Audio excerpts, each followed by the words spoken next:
palsu.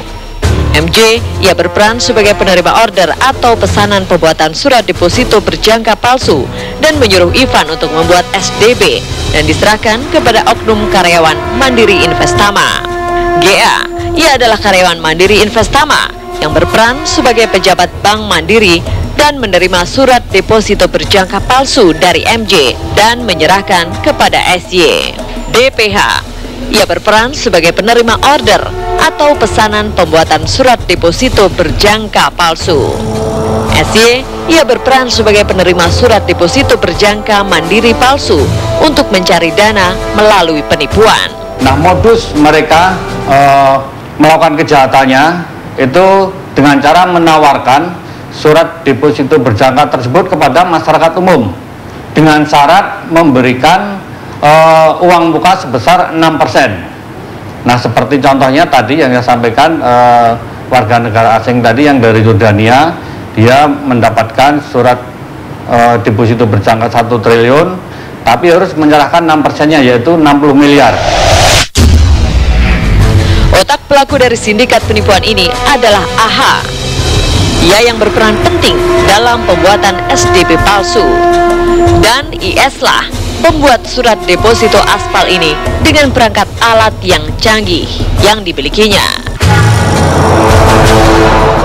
Dan dari hasil penyidikan polisi, IS bukan lagi pemain baru. Ia bahkan sudah 13 tahun membuat warkat bank atau surat-surat penting milik bank berikut kartu identitas karyawan bank yang sudah pasti asli tapi palsu alias aspal. Dan berapakah biaya administrasi pembuatan SDP palsu yang ditarifkan IS? Kalau Panjolek administrasinya ada lah. Kita kan upah ngetik aja lah. Itu sekitar 50 jutaan lah. Itu 50 juta dari? Dari Pak Harahap ke Haji kasih ke saya gitu. Ngasih uang jasa ke Pak Haji Holik? Ya dibagi dua aja. Berapa? Ya 25 gitu. Itu cuma 50 juta saya serahkan, dipotong Harahap 10 juta dan diberikan 40 juta ke Pak Ivan, dan Pak Ivan ngasih lagi ke saya, ditransfer balik 10 juta. Udah.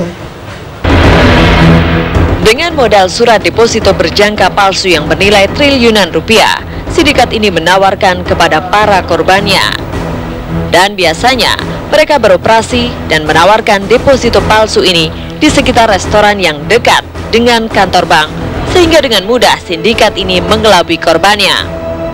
Salah satu calon korbannya, seorang warga negara Yordania yang sedianya membayar 60 miliar rupiah untuk meminjam surat deposito berjangka Bank Mandiri senilai 1 triliun rupiah atas nama Syarifuddin. Benarkah ada keterlibatan oknum karyawan Bank Mandiri dalam kasus ini? Sejauh yang kita temukan, fakta yuridis yang kita temukan di dalam proses penyelidikan maupun penyidikan ini, memang ada salah satu tersangka yang merupakan karyawan dari salah satu anak perusahaan Bank Mandiri.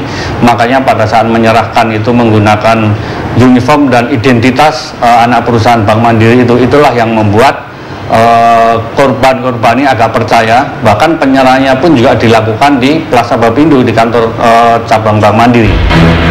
GA adalah karyawan anak perusahaan Bank Mandiri yang sudah 13 tahun bekerja di Mandiri Investama. Ia mengaku hanya menyerahkan titipan dari temannya MJ untuk Syarifuddin. Dan apa tanggapan pihak Bank Mandiri atas terjadinya kasus penipuan yang mencatut nama Bank Mandiri? Sebenarnya mungkin banyak sekali sekarang itu memang terinformasi di hampir semua bank di Indonesia ini memang ada upaya-upaya untuk melakukan pemalsuan dokumen gitu. Jadi yang paling utama, tips yang pertama itu bahwa tidak ada satupun dokumen perbankan yang dapat diperoleh tanpa berhubungan langsung dengan banknya. Jadi itu yang paling utama ya. Jangan pernah ada keinginan untuk menerima tawaran-tawaran mendapatkan produk perbankan dengan iming-iming bahwa dia akan memperoleh dana yang besar, kemudian diharuskan untuk misalkan membayar sesuatu ya. Itu udah pasti patut diduga itu adalah ada hal-hal yang tidak baik gitu ya. Yang kedua, bahwa setiap deposito itu selalu mencantumkan cabang penerbitnya. Apabila ada keraguan terhadap produk-produk tersebut, maka dapat langsung datang ke cabang penerbit untuk mengkonfirmasi keaslian dari deposito tersebut.